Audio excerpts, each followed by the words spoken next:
얼마 전 개그맨 이경규 씨가 약물운전 혐의로 경찰 조사를 받는 사실이 알려지자 병원에서 처방받은 약을 복용한 거라고 해명하는 일이 있었는데요.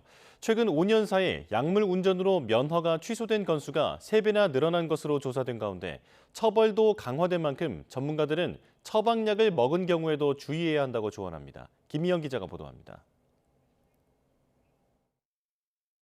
도로 한복판에 승용차가 멈춰 있습니다.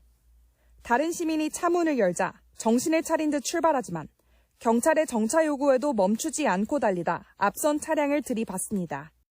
차량 운전자인 60대 A씨는 마약 정밀 검사 결과 혈액에서 향정신성 의약품에 해당하는 최면 진정제 성분이 검출돼 검찰에 넘겨졌습니다.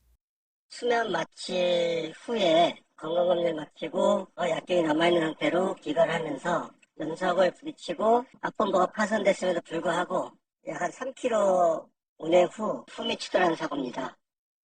지난해 12월 강원도 춘천에서 역주행 운전을 하다 중앙 분리대를 들이받은 40대는 사고 당시 병원에서 처방받은 향정신성 의약품을 남용한 상태였던 것으로 조사됐습니다.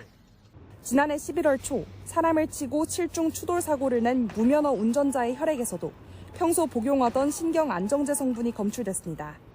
운전자 측은 1심 재판에서 심신 미약 상태를 주장했지만 받아들여지지 않았고 지난달 말 징역 3년 6개월을 선고받았습니다.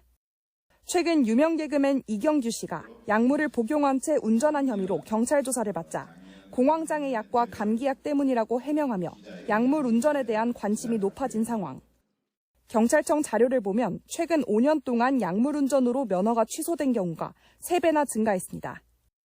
여기에는 마약뿐 아니라 병원에서 처방받은 향정신성 의약품 등도 포함돼 있습니다. 도로교통법에서는 약물의 영향으로 정상적인 운전을 못할 우려가 있을 때 차를 몰아서는 안 된다고 규정하고 있는데 지난 3월 국회에서 도로교통법 일부 개정안이 통과되면서 약물운전 처벌 수위는 징역 3년 이하에서 5년 이하로 높아졌고 약물검사 거부 시 처벌할 근거도 마련됐습니다. 사실상 음주운전으로 비교를 했을 때 가장 많이 술에 취해서 운전을 했었던 혈중 알코올 농도 0.2% 이상으로 음주운전을 한 경우와 거의 동일한 수준으로 처벌을 하겠다라는 거죠. 그런 만큼 처방약을 복용했더라도 자칫 운전에 영향을 미치는 경우 약물운전으로 처벌받을 수 있다는 점을 명심해야 한다고 전문가들은 강조합니다. 동시에 정상적으로 운전하지 못할 우려라는 기준이 모호한 만큼 음주운전처럼 처벌 기준을 명확히 설정할 필요가 있다는 지적도 나옵니다. YTN 김희영입니다.